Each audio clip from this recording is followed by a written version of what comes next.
Southern Cameroonians, my dear fellow brothers and sisters of Ambazonia,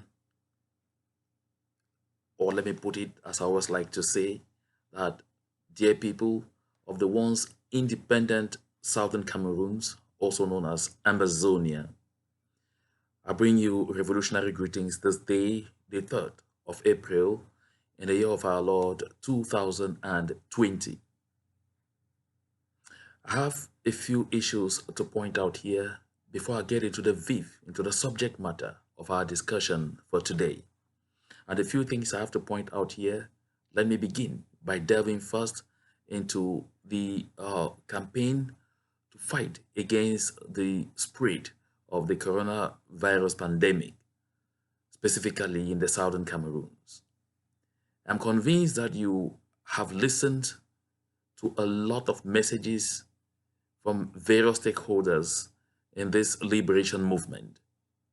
I know you have watched some on screen, and I'm convinced that at this point in time, a good lot of us already know how serious this coronavirus is.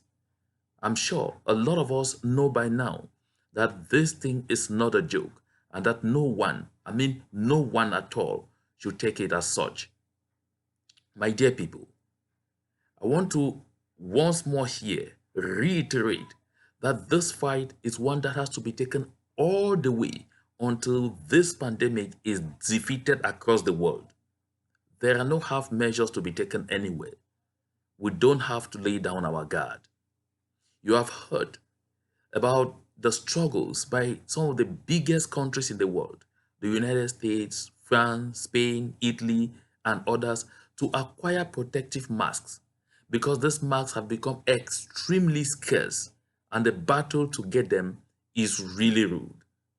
And now when you look at the situation in the Southern Cameroons, with our suffering masses and even the difficulties of access, you understand that the situation gets even more compounded. It is the same thing with hand sanitizers and the detergents.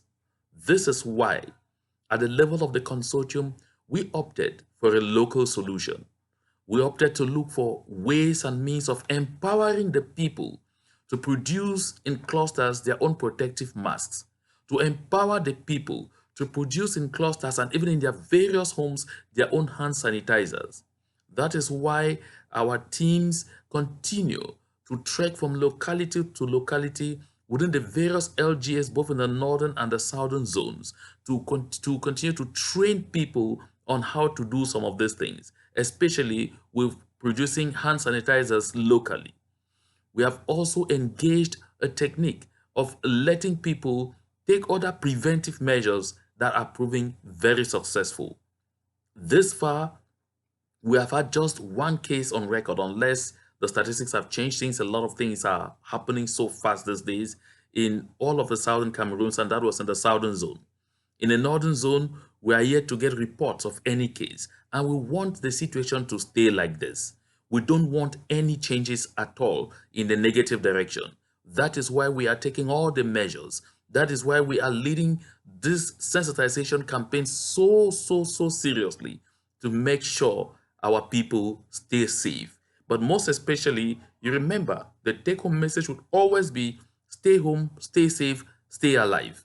And then that said, I read a very preposterous release from someone. It's just signed but unnamed, calling himself the city mayor for Bamenda. And he asked the people to stay home on this Friday, that the markets were going to be closed and then they will be sprayed. And then, surprisingly again, he says on Monday, all the traders should come and be before their shops because they will need to meet them there to spray. So I wonder why they should close the markets on Friday to spray. And on Monday, the traders should come there. Do they want to spray the traders themselves? Or it's an attempt to contaminate our people who are this far free from the virus?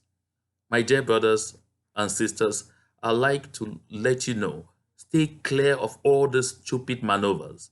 I know Mr. Achobang Paul. Mr. Achobang Paul is a contractor. I think that is what he knew how to do best. No, he was the director general of a company called systems engineering. And I think it is important for him to continue to run his business and leave the people of Bamenda alone. Last I checked, the people of Bamenda did not participate at any elections. Consequently, we don't have any mayor in Bamenda at all. We have no mayor in Bamenda. So whatever impostor is loitering around and calling himself mayor can go and serve Mr. Changa Ponji and all those who have placed him there. The people of Bamenda would not want to have any of it. And we have had so many provocations to the point where we don't think that there is any more provocation now that is necessary, specifically not at this point when the people are battling a very delicate scourge added to a genocidal war being unleashed on us by the troops of Mr. Paul Biya from Yaounde. My people, stay clear, stay safe, and stay alive. That said, I've also been watching and reading a lot of literature referring to some plans by some researchers across the world to test a coronavirus, or rather a vaccine against the coronavirus in Africa. My dear people of the Southern Cameroons, to the best of my knowledge, there is no vaccine this far that has reached testable level. And we are all seeing the figures are clear and speak for themselves that the scourge of the coronavirus is much with us here in the West than it is in Africa. I think that the place where people are dying in serious numbers now will be Italy. After that, you go to Spain, you go to France, you come to the United States, you go to China and all of those places. If there is any need to test any virus, they should test this virus, to test any vaccines. They should test this vaccine in those places. And when the vaccines work on the people in those places, and we ever deem it necessary in Africa or in the Southern Cameroon to take those vaccines, that will be the time that we will talk about it. Don't fall prey to any such thing, because too often they have taken advantage of the rampant poverty of our people and the ignorance of a lot to deceive people into accepting that vaccines be tested on them, when in effect they are not going to be the beneficiaries of these vaccines. We are not guinea pigs. We are not guinea pigs. Be careful and stay strong. I know that the World Health Organization continues to give directives on exactly what has to be done. Those are the directives we should stay glued to. And as for vaccines, please don't fall into any trap of receiving any kind of poison in your system in the name of vaccine. That one is clear. And I think we should all take our distance as far as that is concerned. That said, I want to move now on to another interesting subject matter. And this, I'll be very quick because that is not the main topic for discussion today. And by the way, before I close this subject matter, I'm still calling on our very generous people on the south of the Southern Cameroons to help us continue to finance these teams of people that continue to do a lot of this social work on the ground, meeting our communities wherever. A lot of these people, these teams, they trek. There is no room to even use bikes in a lot of places, because the use of motorbikes and all whatnot has proven very dangerous, with security operatives systematically mistaking, that is confusing, these civil society volunteers for self-defense volunteers. And sometimes they've had to open fire on some of our people who are just going about trying to help the civilians in the various communities. These are the dangers that they put their lives to as they go about trying to sensitize our people, and this time concerning the coronavirus. My dear brothers and sisters, if this touches your heart, make a donation today to assist these people do their job better. Thank you. That said, I want to make a little break on one subject matter that is really, really important to all of us. This thing has been eating me so deep in the marrows, in my heart. My dear people, someone sent to me a write-up written by one Dr. Mo Takwi, who should be in Kondengi at this point in time. You know, he's one of our prisoners of conscience. And when I looked through that very, very long write-up, I was worried, I was disturbed, I was embarrassed. And I asked myself a simple question. Why do we spend so much time fighting trivialities? When I looked at that write-up by Motakwe, I think that's about the third or fourth that is sending out of Kondengi, targeting his fellow inmates. And all of these things, I must say it and say it triumphantly, are being engineered by those of us who are free outside here, who have never had the opportunity to test detention just for one day. I mean for one day. If you have ever been detained, like some of us have been, just for one day, you understand what it means to be inside there without hope. You understand what it means to be inside those kind of incarceration centers. And rather than get soothing messages, rather than get encouraging messages from people outside, you are being chastised on a daily basis. You are being demonized on a daily basis. And that we have people in a dungeon who from the point go were all united in their resolve, and we saw it. That rather than supporting and encouraging them to remain very tightly knit, to remain united and strong, because together as one body, they will be able to overcome their burdens. It is the Shakespeare and other authors who say misery loves company. And I think it's even in Latin called miserere. Misery loves company. When people are in such difficult moments, what keeps them going is that they continue to encourage each other daily. My dear brothers and sisters, just look at what the coronavirus is doing. Because people have been asked to stay at home, stay at home. They are not under any detention. We are already finding it so hard just to stay inside our own houses and only turn around in our own houses or turn maybe just in the yard and go back in. It is even worse to us than some form of imprisonment. That's what we think. But just think about this and think now of people who are constrained, who are living in walls with chains and everything around those walls, and they don't have to leave from that place, and they have been there for years. And in the case of Sisiku Ayuktabe and the rest of our prisoners of war, some of them who have already been given a life jail, there is no end in sight for how long they stay inside those walls. And all we unleash on them daily is hatred. All we unleash on them daily are attacks. When I received this message, I know the comrade who sent this to me will recognize when I say this. When I received that write-up and I started reading and I got somewhere, I saw the blatant lies, a lot of blatant lies inside, because I am a living witness of some of the issues that Motakwi raised. At least he wasn't there. Comrade Tassan, who is there with him, with them, also knows some of these things because he and I lived in the same house in Ilorin in Nigeria. He and I lived through these experiences all together. And we know a lot of these things that Motakwi said to be lies. And my reply to the comrade who sent it to me was, my brother, when I see this so much hatred, I can only recommend one thing. Why don't you people just go out there, buy poison, hire a killer, send him in Kondengi to go and poison and kill Ayuktabe so that you can have peace? Because I can't understand that people who are outside and free are feeling so insecure. Extremely insecure regarding somebody who is under incarceration. And when I read segments like his every move is geared at exchanging Ambazonia for his liberty. Oh my goodness. I talk about collusion of La République du Cameroon agents like Camto and the others. Let me tell you this. Comrade Tassang is listening to me.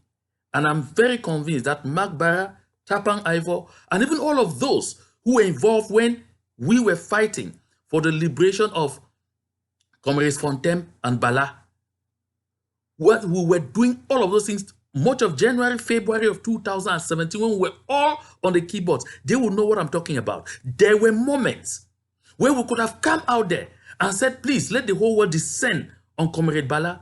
But we all understood what happens when you are under incarceration. We understood the vulnerabilities. We understood the uncertainties. We understood the kind of crisis that turned on in your mind. And we were able to fight certain things we didn't want them to do. Calmly, in the background, behind the scenes, we fought these things and even sent out messages and all whatnot that were veiled, that were coded, but that would not expose them, but that helped us contain the situation. And in this way, we were able to do one wonderful thing. according to one very important African proverb, which says, you first of all chase away the hawk before you go blaming the mother hen for first of all wandering so far into the forest in the first place. My dear brothers, what we have to be doing as a people should be to fight as hard as possible to secure the release of our prisoners of conscience by all means. And then when they are out, we can engage in the blame game. I have said here 1,001 times that I have had my occasion to disagree with a lot of these people. And Comrade Yaounde Julius is one person I have disagreed with both publicly and privately a good lot of times. And no one is in doubt about this. So I'll be the last person to come and struggle to defend his frailties. But one thing I must let us all know is that truth is truth. Truth is absolutely unpopular. But unfortunately, it is still truth that holds a key to freedom. Sometimes when I say these things, I get amazed. When I go down to read the comments, I see some people come and call, oh, you devil, you demon in living skin, oh, you Desimba Akuro, you this agent of La République du Cameroon. I remain absolutely unmoved because I know the value of truth, that the freedom we are seeking will only be given to us through truth. We hate this truth so badly. We get so unnerved with it. It's very unpopular. A lot of us today have decided to come out here and only say the kind of things that the people want to hear, whether it will take us forward or not, simply because the people in good numbers or a few who are so loud have made truth anathema in the struggle. We must at all costs try to restore truth. And I will not let some lies be told and carried away, and then, and people take such lies away when these things can be debunked. My dear brothers and sisters, I listened, I watched, I read this whole thing, and I said, someone was made to feel that if in absentia he was made chairman of the governing council, he cannot go ahead to make himself not just president for life, but emperor of Ambazonia. Let me say this. Yaounde is not the first person in this movement who has been deified, who has been praised beyond proportion and elevated to levels where it becomes provocative for man to resist some of these things. Let me put it again clear. Once we elected Yaounde chairman of the governing council, and of course before that he was, to the best of my knowledge, one of the most humble human beings I met. And I'll come back to it. The moment he was elected, they started with titles, His Excellency. He moved here, they started red carpets everywhere, sort of things, in a revolution, in a liberation struggle. We gave all sorts of praises. When you raise people, inflate them, inflate them, inflate them. Why do you think that it's easy to remain the same? We deify people. We transform people into the monsters that at some point we start hating to see. It's the same thing that is going on with a lot of the people in the leadership of this movement. People are, flooded with titles here and there, flooded with all sorts of honors, flooded with all sorts of things, and you derail the attention of the people from focusing on the service they came to do. Because in this situation, anyone who sits in leadership is supposed to be a servant. When Comrade Wilfred Tassang led the struggle while we were in Nigeria as Secretary General of SCACUF, I didn't hear these titles because he personally was so conscious about the effect of such titles. Comrade Tassang, he will confess to this. And I even quarreled at some point when I wanted him to dress in certain ways before doing his video presentations. And he told me I have to fold my sleeves because we are in a struggle, because we are on the battlefield. I don't have to appear in suits and, oh no, I look so tough. John, you are defacing me. You make my people soon not recognize me. That was the mark of humility that made him remain the person he was. But as soon as I will start deifying people, giving people all sorts of titles, people are even moving, we will want to hold their umbrellas for them. They can hold their umbrellas themselves. We will want to do this for them. We want to even lie down, let them work on us, my dear brothers and sisters. And you think that you are fixing them. No. You are spoiling us. You are making it impossible for us to feel human. And consequently, when we stop feeling human and start being the something else that you have manufactured, you become the first to complain. I remember this, and I'm sure a lot of people will remember with me, that Professor Martin Ayim, who is in the Comrade Sako's faction of the IG, released something he called a prophecy somewhere in November of 2017, and he said it was a prophecy from his wife. I want to say the heights to which we could transform people. And he said that his wife had that vision. It was really absolutely a vision as he mentioned it. I'm sure someone somewhere in this movement will still have that write-up. I kept it jealously, but I lost it because I lost my tablet on a flight, in which he said that his wife had seen God show her Sisiku Ayuktabe with a big rainbow around him, with so many things. And then the message that came out from God to her to be dished out to the people of the Southern Cameroons was this: Sisiku Ayuktabe is the chosen one, is the one I have picked to lead you people to freedom. You must work with him. You must obey his every instruction. And if anyone goes against him, if anyone opposes him, God will deal with him. I have not forgotten. And I'm sure some people who keep archives in this movement should have that prophecy. If you have it, circulate it to the people of the Southern Cameroon Sea. Because the same Professor Ayim today, when he opens his mouth and talks about Sisiku Ayuktabe, you think it's a piece of excrement. We have turned this movement to be this way.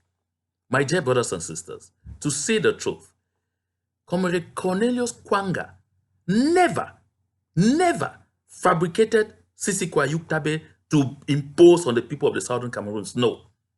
I will quote some people who are alive and free, and they are in places where they will not be afraid to be quoted. That by the time we were going to Conclave 3, that was in Canaan land, the outskirts of Lagos in Nigeria. I was in the United States of America. I had come away from Nigeria to the United States of America to meet other comrades, and with comrades Alex Mbianda, with Princess Harriet Fomoki, and with comrade Tabon Kima. The four of us, we were led by the Foley Hawk law firm to have some very important meetings at the State Department, where we were received by very high personalities at the State Department. And eventually, we went and also had receptions with some key diplomatic missions in New York. And at the end of this, I had to hurry back to Nigeria because of Conclave 3. And so when I got to Nigeria, and I went and met Comrade Tassan already at the venue of the conclave, because I arrived a day after the night when registrations and presentations were already taking place. I, like many others who came in, went in with the notion that we were going to continue to throw our support behind Comrade Tassan to empower him to continue to lead the movement forward. Of course, a lot of people believed that he held at least the mantle to be able to continue to conduct the affairs of the movement. And when I got to the scene, a lot of those who came shared the same idea like myself. After deliberations of the first day, I went out to have lunch. In my company were Pastor Chebine Napoleon, who was in Canada. There was Success Nkongo, who was then, passing around like someone so committed to our quest for freedom. There was Pastor Tango Monkem Daniel, who is in Dallas, in the United States of America. So these three people, added to myself, we were four. And eventually, we were joined by Fondo, who I guess became a spokesperson for Europe of the Governing Council or of the IG. While we had this launch, a discussion came up. We said now that they are going to change the SCACUF structure to something else and we're going to carry out elections. Who are we going to throw our support behind? And of course, unanimously, all of us said, of course, Tassan, there was no issue about that. And now we said, and there's going to be a deputy this time. So who do we think will be a deputy? And people were looking around, and then Biya Akuro, speaking here, I suggested Sisiko Julius Ayuktabe. These guys, with the exception of Success in Congo, because Congo had left us briefly when this conversation came up. I suggested Sisiko Ayuktabe. These guys, none of them knew him. None of them had ever heard that name. None of them ever met him. I told them, this gentleman, I'm calling his name because I've been going to Abuja for meetings with Comrade Tassang.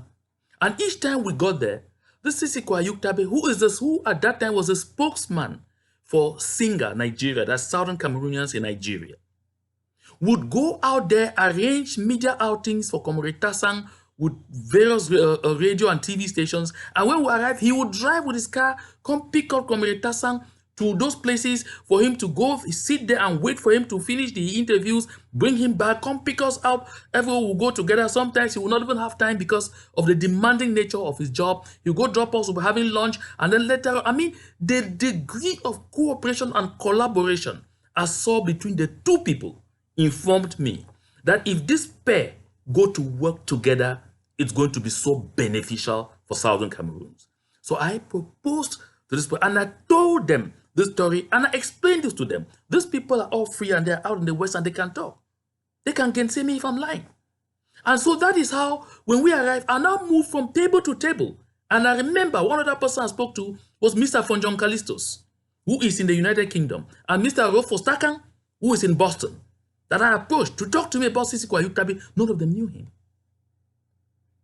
And then eventually, we all felt, no, it could make sense for us to have him as deputy. And then the only person that I met to talk to, Dr. Ndoche Fidelis, about this, and he said, well, you are making a lot of sense, but I think perhaps it could be the other way around. Why not Sisiko? And then Tassang, I said, well, I think that Tassang is much grounded in these things. Comrade Tassang much grounded in these things. It will make sense for him to lead them, Comrade Sisiko can deputize. And he said, oh, anyway, fair enough. I took this message to Pat Tassang and told him, this is what we're thinking. And that is when I picked my shock. Pat Tassang told me, John, while you were away, and I was in prayers and fasting for this conclave, I heard from my constituency. And he pointed up, said, God asked me not to lead this movement anymore. He said, I could throw my weight behind somebody else, but I should not lead anymore.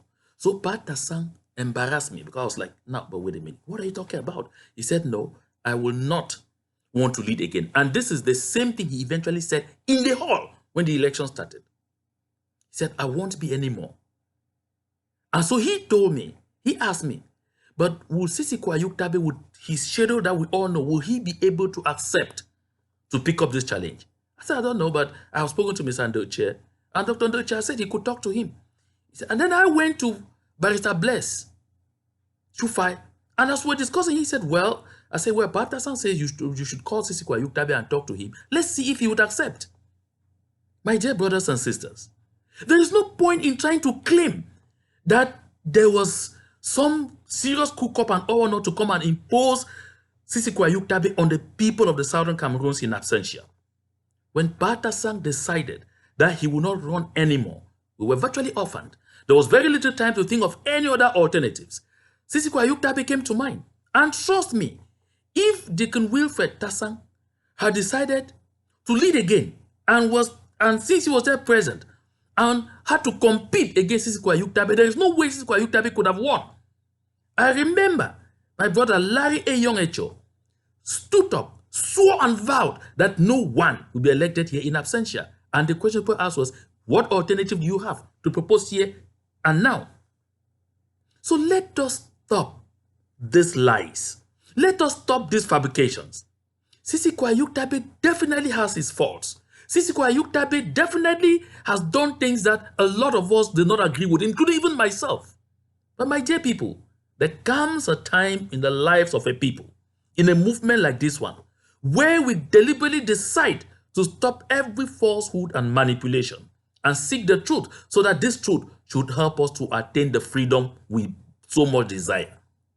When we do this, we will be doing ourselves a service. Remember, I think that we all know none of us in this movement is a saint, not one. Even you, who spends all your time only on the keyboard and you have never spoken and nobody has ever listened to you, you are not a saint. And because we know that we are no saints, let us go and tap the wisdom that is found in the word. Recall, in the early days of the ignition of this particular phase of this movement, the consortium that led the church all alone had one slogan that everybody could see to recognize that a document came from the consortium. And it was, God is with us. God is with us. Is that God still with us? Have we chased God away from the movement? Have we sent God far away and turned away from him and decided that we can do things our own way, like the Israelites did, and were abandoned in the wilderness for 40 more years? God is with us. I like us at this particular point in time, my dear brothers and sisters, to tap from that wisdom that is found in the Lord's Prayer. Just this line: forgive us our trespasses as we forgive those who trespass against us. Just this line. It is the wisdom in this particular line that will make it possible that even after I find myself disagreeing so bitterly with comrades Cometa and comrades Bo Herbert, and that they even had to go ahead to do a 2-hour, 26-minute program on me as an individual all alone on Ambazonia calling, that we still have the courage to communicate with each other and find ourselves in the public space like it was before NBC and Fox News in Washington demonstrating for the freedom of Ambazonia. That I would be moving around, and because my Southern Cameroons t-shirt, my Ambazonia t-shirt wouldn't show out so well, Comrade Cometa would look at me and say, no, he needs a muffler to actually add up because apparently he forgot. And that I'm on the microphone, sharing the same microphone, Comrade Bo Herbert, and he'll bring that muffler and wrap around my neck. It is this, the wisdom enshrined in these lines, that can cause those kind of things to happen.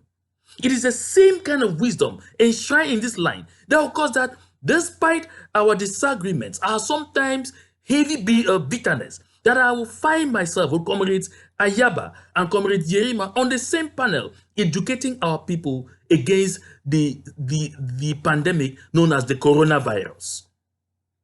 It is the wisdom found in these few lines that would make it possible that while I spar so bitterly with comrade Chris Ano, who has called me names and sometimes accused me of things I know nothing of. Perhaps it's even been counter accusations, but that he will have the courage to reach out to me and propose, Mr. Akuro, I want you to come on ABC television and let us talk about whether it was necessary to have an IG and about the Swiss process. And I accept. But I've just gone ahead to tell him, Comrade Chris Ano, because of what I'm going to talk next, just for a few minutes on this platform. I said, I've written to him, I said, please, let's carry this conversation to another time because we have a bigger challenge now than addressing our internal issues. But that hand of olive is informed by these lines. Forgive us our trespasses as we forgive those who trespass against us. My dear brothers and sisters, this is a time we must push for general forgiveness, general understanding, and go ahead to promote a kind of unity of purpose in our movements if we must make it. The time we have all been waiting for is here. Shall we make or mar? Will we be able to rise to the occasions with the delicate moments that are presenting themselves before us? These are the questions we should ask ourselves. At this point, I'd like to take the challenge and call on some of our fathers. There are 3 of them that God has so deliberately left alive that they should be there at this point in time, perhaps to come in and play the role of the elders who will not sit quiet and watch the she-goat battle and die together. I want to call on Papa Fongoji Dinka, to call on Papa Molan Jolly Tumbe, to call on Papa Augustine Dangam. The 3 of you concert. Call your sons and daughters in the leadership. Put everyone together.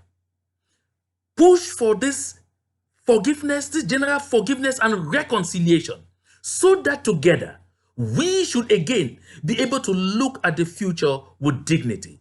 So that together we should be able to again look at the future with hope and confidence. So that together again we can go ahead to fight relentlessly I mean relentlessly, for the release of all our prisoners of conscience, so that we can apply that African wisdom, which says you first of all chase away the hawk before you go blaming the mother hen for wandering too far into the forest in the first place. I know that if our three fathers come together and act as impartial judges and call their children together and talk to them and create this forum for people to openly confess to one another and reconcile so that we lead our people into freedom. Our people have suffered more than enough. The scourge that is coming ahead is going to be more serious. And trust me, this is the moment we have been waiting for. We will let it slip through our fingers. This is food for thought for all Southern Cameroonians. My dear people, and now let me end this conversation with the key issue that I had to talk about today. Across the Mungo, there are a lot of things brewing there. A lot of things. A lot of things. Across the Mungo, there is fire on the mountain. Across the Mungo, there is anxiety and uncertainty. Across the Mungo, there is fire burning. But make no mistake, they know, because I've listened to some of our activists go out there and say we should be getting ready to take advantage. Oh no, trust me. They are planning to unleash, the highest ever attack on our people in the days following the moment when they will have to face their own destiny. Just to see if they can subdue us completely before they turn around to face their internal problems. My dear people, this is the moment we have been waiting for. When you read in Jeune Afrique, and Jeune Afrique tells you that, oh no, Mr. Paul Biya has just gone under quarantine because he's protecting himself from the coronavirus and all whatnot, and that he actually, as soon as the outbreak was announced, he drove back home to his village in Vomeka to quarantine himself and stay there, and and has been communicating with people, receiving some few people. Tell Jeune Afrique it is a lie, and tell Jeune Afrique I said it is a lie. Because I have touched all the sources possible, and all my sources right down to Vomeka. The last time Mr. Paul Biya was seen in Vomeka was on the 8th of March, in the year of our Lord, 2020. And when he returned to Yaounde on that day, he received the US ambassador on the 11th of March. And since after then, Mr. Biya has been nowhere to be found. Mr. Paul Biya has not gone back to Vomeka. Mr. Paul Biya is not in Vomeka. When you see such higher reports, it should tell you exactly what is happening. When you also see them desperately come out and broadcast stale images, claiming that those stale images are images of Mr. Paul Biya just arriving in Yaounde from Vomeka, no, there is something they are cooking, some serious acts that they are preparing to stage to deceive the people that Mr. Paul Biya is alive, sound, and strong. Don't be deceived. Don't be deceived at all. The news over in the Mongo is not good. And my dear people, I don't want to delve so much into all this. All what I want to say is, how prepared are we to face the challenges that are before us? This is the time for us to enforce rapprochement. This is the time for us to come together. This is not the time for us to go tearing ourselves apart and destroying ourselves. This is the time all our activists must come together, work in synergy. This is the time that all our activists must desist from sending out audios but to attack X or Y. Recall, when there was no internet, and we had to be sending messages where you now had the famous forwarded as received. All audios and order that came out at that time were people giving directives to our people on how to survive and stand situations. But today, 90%, or I should say 95%, of the audios that you find on social media forum are attacking A or Y. We should stop doing this. We should go back to what worked and make sure we make it work much better. I shall come back on the subject matter of what is happening across the Mongo in my next communication. To God be the glory.